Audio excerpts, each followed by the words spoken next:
आज मेरी बेटी लगभग 18 वर्ष की हो चुकी है। हाँ महाराज, कौन कराए वाली हो गई? अरे आज मेरी बेटी दरबार को क्यों नहीं आई? महाराज आती होगी, प्रतिदिन बगीचे से टहल करके हमारे दरबार को आती थी। आज क्या कर, जाओ मेरी बेटी को बुला कर लाओ। ठीक है महाराज, जा रहा हूँ।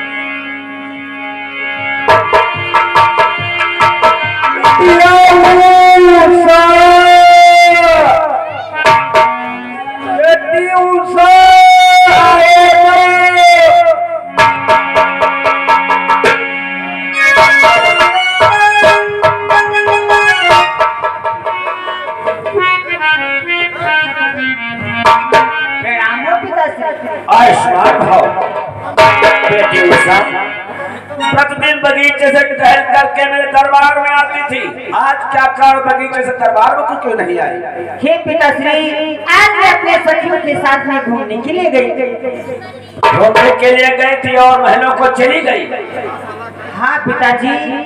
ठीक है बेटी, आज मैं तुम्हें इसलिए बुलाया है क्योंकि तुम्हारे पास शिक्षा का अंधकार है, तुम्हारे पास शिक्षा नहीं है। इसलिए शिक्षा को प्राप्त करने के लिए कैलाश पर्वत पर मेरे आराध्य देवता भगवान भोलेनाथ के पास जाओ। भगवान भोलेनाथ से शिक्षा ग्रहण करो, माता पार्वती से संगीत का ज्ञान प्राप्त करो। जो आपका पिताश्री, आपकी आज्ञा के अनुसार मैं कैलाश पर्वत पर जाऊंगी, भोले बाबा से विद्या का अध्ययन करूंगी। शीघ्र आपके पास आऊंगी। जाओ और भगवान भोलेनाथ से मेरा प्रणाम कह देना। जो आज्ञा, मेरा प्रणाम। कल्याण हो बेटी।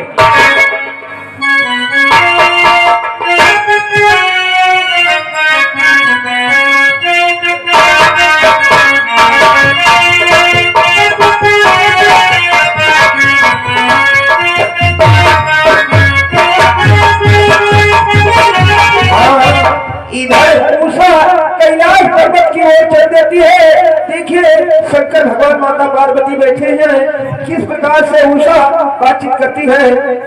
चलो शीघ्र चलो, आज मैं अपने पिताजी के आज्ञा के अनुसार कैलाश पर्वत पर जा रही हूँ।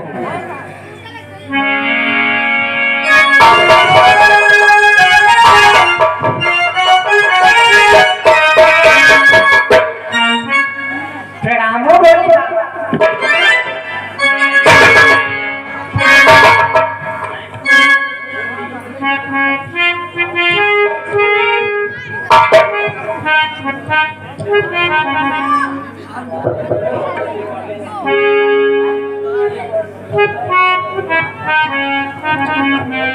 बेटी कहिए भोले बाबा। बोलो, तुम्हारा कहाँ से आगमन हो रहा है और क्या नाम है? हमारे पास किस कार्य हेतु आए हो बेटी? ये भोले बाबा, मैं सैयदपुर राजधानी से आई हूँ, जहाँ के महाराज मानस सर्वप्रथम उनका प्रणाम आपको स्वीकार। ठीक है बेटी। और मैं अपने पिताजी के आज्ञा के अनुसार आपके कैलाश पर्वत पर आई हूँ। मैं आपसे विद्या का अध्ययन करना चाहती हूँ। धन्य हो बेटी, आसन ग्रहण करो बेटी। तुम हमारे परम भक्त श्रोणित पुनरेश बाणासुर की पुत्री हो, अवश्य तुम्हें हम विद्या अध्ययन कराएंगे। आसन ग्रहण करो। जो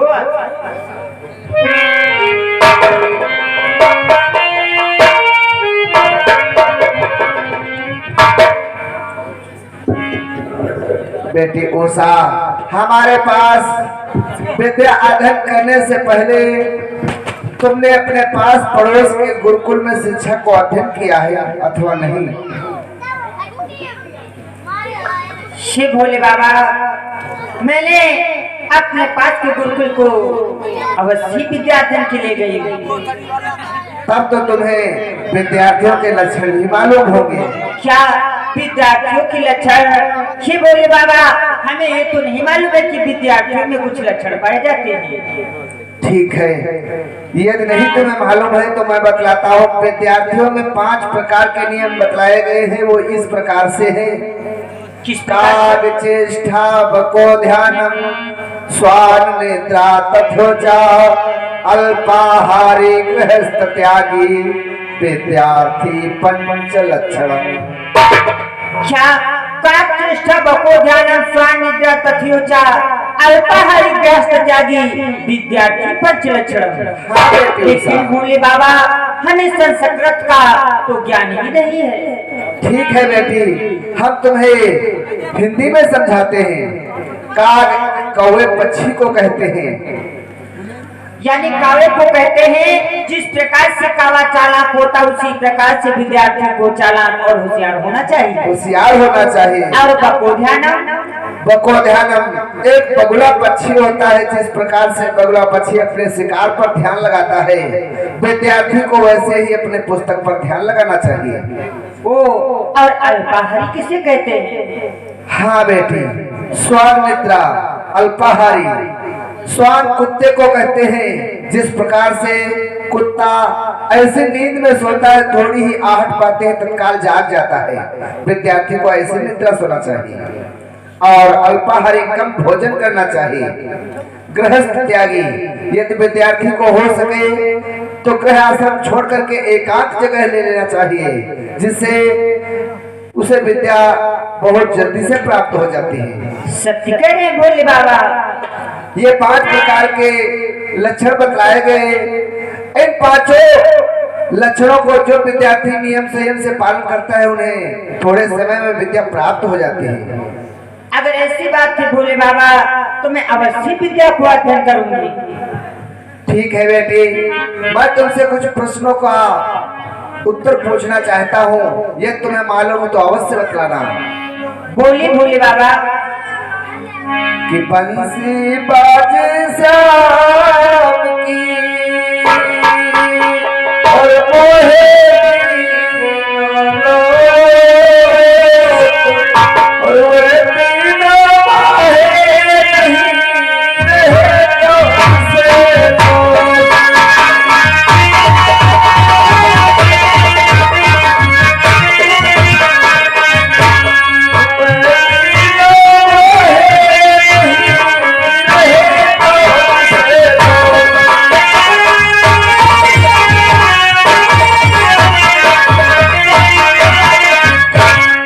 से भगवान कन्हैया की बंसी बजी, तीनों लोग मोहित हो गए। परंतु ऐसे कौन प्राणी रहे जो उनकी बोली की आवाज न सुन सके और मोहित नहीं हुए? श्री भोले बाबा, श्री आपके प्रश्न का उत्तर तो मुझे मालूम है। मालूम है तो बतलाओ उत्तर बेटी उषा। किससे सनम है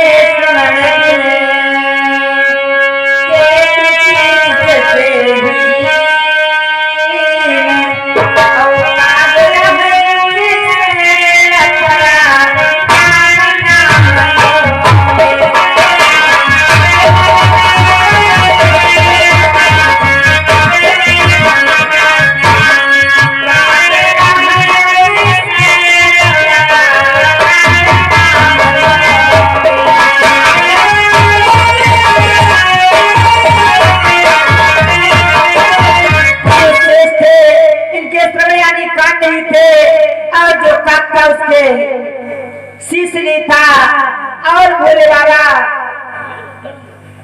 और जो काकभूषण बाबा थे वो सैल पर बैठे हुए राम नाम में रो रहे थे। इसलिए तीनों प्राणी श्याम सुंदर की बंसी की आवाज को ना तो सुना और ना ये तीनों प्राणी मोहित हुए। वाह बेटी, तुमने तो मेरे प्रश्न का सही उत्तर बताया। दूसरा प्रश्न सुनो बेटी। कि तुई पद चलाई चारी लटकाए,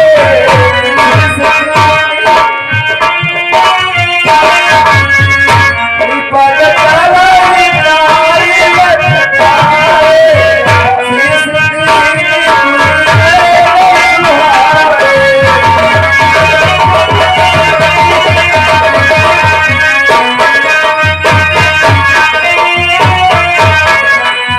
दो पैरों से प्राणी चल रहा है, 4 पैर लटक रहे हैं, शीश 3 है परंतु नेत्र 2 ही हैं।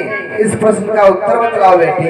श्री भोले बाबा, ये उस समय की बात है जिस समय श्रवण कुमार अपने माता पिता को कांवर में बिठा करके तीर्थ यात्रा कराने के लिए ले जाते हैं। 2 पग चले, यानी श्रवण कुमार के 2 पैर चल रहे हैं और उनके माता पिता कांवर में बैठे जिनके 4 पैर लटके हुए हैं। लेकिन भोले बाबा उनके माता पिता अंधे हैं, खाली नेत्र दो श्रवण कुमार के ही हैं। धन्य हो बेटी, तुमने तो मेरे प्रश्नों के सही उत्तर बताए। ऐसे ही विद्या को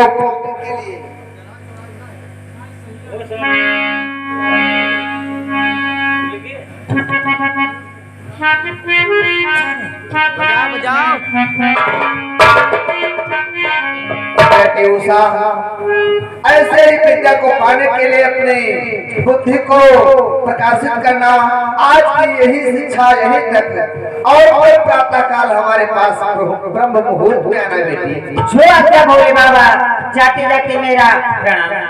कल्याण हो, सुखी रहो बेटी। देवी पार्वती, देखो बेटी उषा को शिक्षा अध्ययन कराते कितना समय हो गया, संध्या का समय आ गया है। आओ थोड़ा विश्राम किया जाए, और विश्राम करने से पहले थोड़ा अपना मुझे नृत्य दिखला देंगे। ठीक है सर।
भोले बाबा की किस प्रकार से सेवा कर रही है।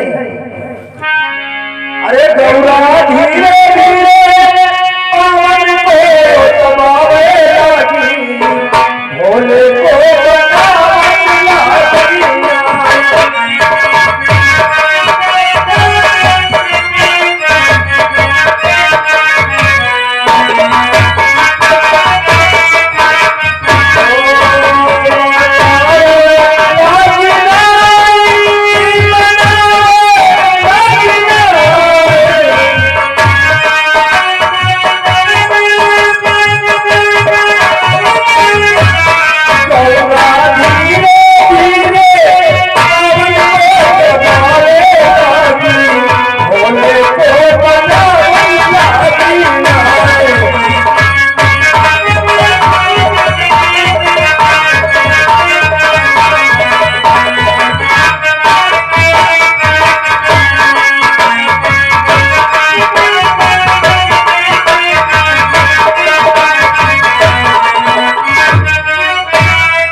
लीला तो हमार लोगन का होए प्रभु की इच्छा।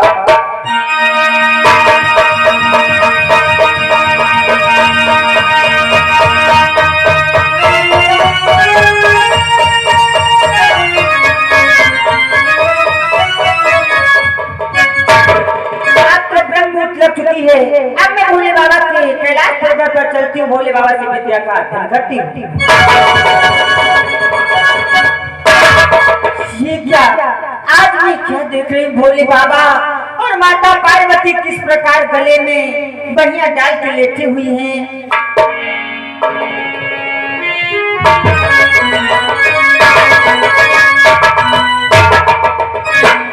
ये भोले बाबा अगर आज कहीं मेरी भी शादी हो गई होती तो मैं क्या करती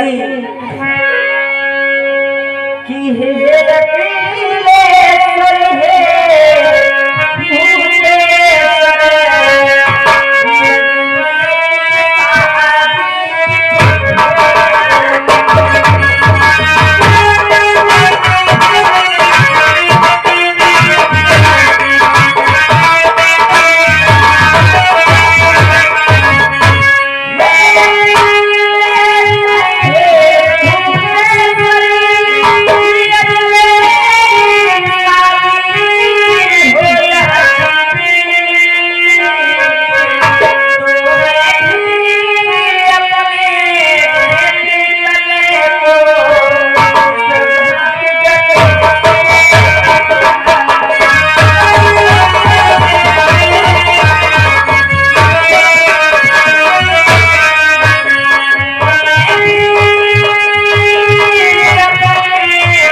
अपने प्रीतम के गले में दहिया डाल के लेटी। लेकिन चलो कोई बात नहीं, जब तक भोले बाबा निंद्रा से नहीं जागृत हो रहे हैं तब तक मैं यहाँ पर प्रतीक्षा कर लेती हूँ।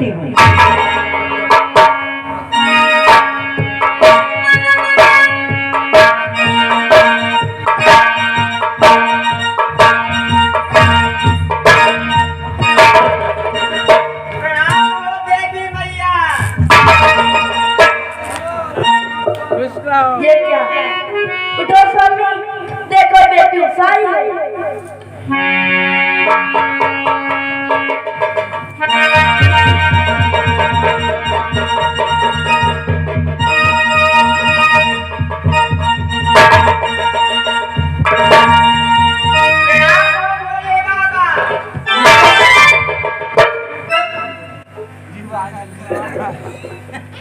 हे बेटी उषा, कहो भोले बाबा, किस वक्त हमारे कैलाश पर्वत पर तुम्हारा आगमन हो गया बेटी? भोले बाबा मैं तो बस अभी आपके कैलाश पर्वत पर आई हूँ। परंतु बेटी ये क्या, आज तुम्हारे अंतर आत्मा में, तुम्हारे हृदय के भाव में तुम्हारे मन की इच्छाएं कुछ और बतला रही है बेटी। क्या आप मेरे भावनाओं को समझ रहे हैं? अवश्य बेटी, मैं समझ गया बेटे। श्री भोले बाबा आप क्या समझ गए? बेटी आज तुमने अपने हृदय में पति की इच्छा को जागृत किया है और जीवन को सुखमय बिताने के लिए इच्छा प्रकट किया है बेटी। ठीक है बेटी। ये क्या करें भोले बाबा, मैंने ऐसा कुछ भी नहीं सोचा है। चिंतित मत हो बेटी, हम तुम्हें वरदान दे रहे हैं। यदि तुमने ऐसी इच्छा को धारण किया है तो मैं तुम्हारी हर इच्छा को अवश्य पूर्ण करूंगा बेटी। कि हे बेटी थोड़ा धैर्य धरो, वो प्यारी सुरेला हो।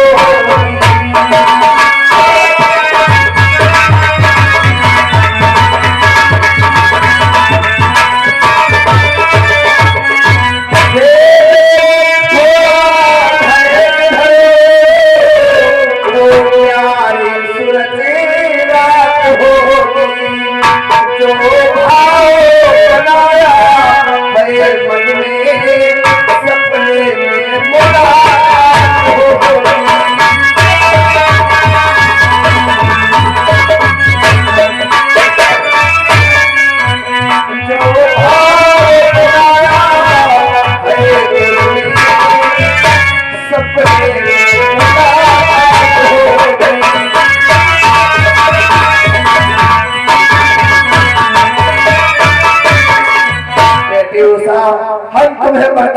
रहे हैं, जिस पति की इच्छा को जागृत किया है, आज उस पति का मिलन तुम्हें स्वप्न में अवश्य हो जाएगा। ये क्या किया भोले बाबा, आपने ये कैसा वरदान दे दिया?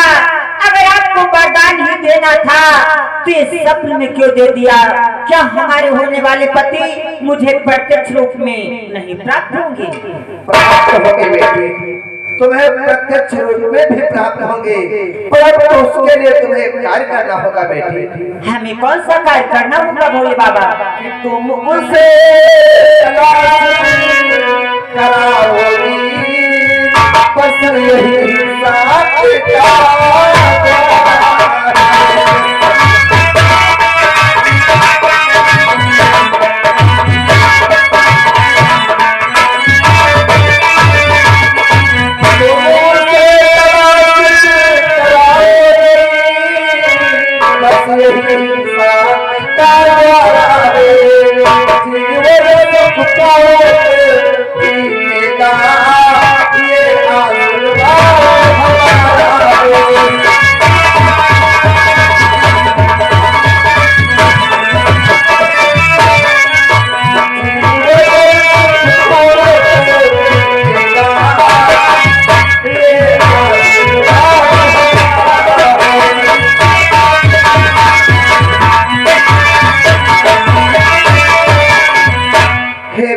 साथ उस पति को प्राप्त करने के लिए दास दासियों को लगा करके उसे पाने के लिए तुम्हें खोज करवाना होगा और वो पति तुम्हें प्रत्यक्ष में अवश्य मिल जाएगा। लेकिन भोले बाबा ये तो बतला दीजिए, आखिर तलाश करने के लिए कौन जाएगा? अरे बेटे उषा, जिस वक्त यहाँ से अपने सोनितपुर के लिए प्रस्थान करोगे, तुम्हारे पिता श्री सोनितपुर नरेश बाणासुर तुम्हारी सेवा के लिए पहले से तुम्हारी एक दासी रखा है। दासी जिसका नाम चित्ररेखा है, और वो रेखा ऐसी नहीं, बड़े बड़े भूपों के चित्र बनाने वाली वो दुर्गा की पुजारी भी है। इसलिए उससे अपने फरियाद करोगी, तुम्हारी हर इच्छा को पूर्ण करने के लिए, हर सेवा को करने के लिए तत्पर रहेगी। जो आपका भोले बाबा, जाते जाते मेरा प्रणाम। हो, सदा सुखी रहो, जीवन मंगलमय हो। देवी पार्वती, देखा आज तुम्हारी माया सोनितपुर नरेश बाणासुर के भाई से आनी हो गई है। सत्य कहते स्वामी, आज उसके अहंकार को हम इसी के द्वारा नष्ट करेंगे, उसके अहंकार को हम इस कन्या के द्वारा ही पतन करेंगे। ये सब दृश्य कैलाश पर्वत पर बैठ करके देखते ही देवी। चलो। आओ।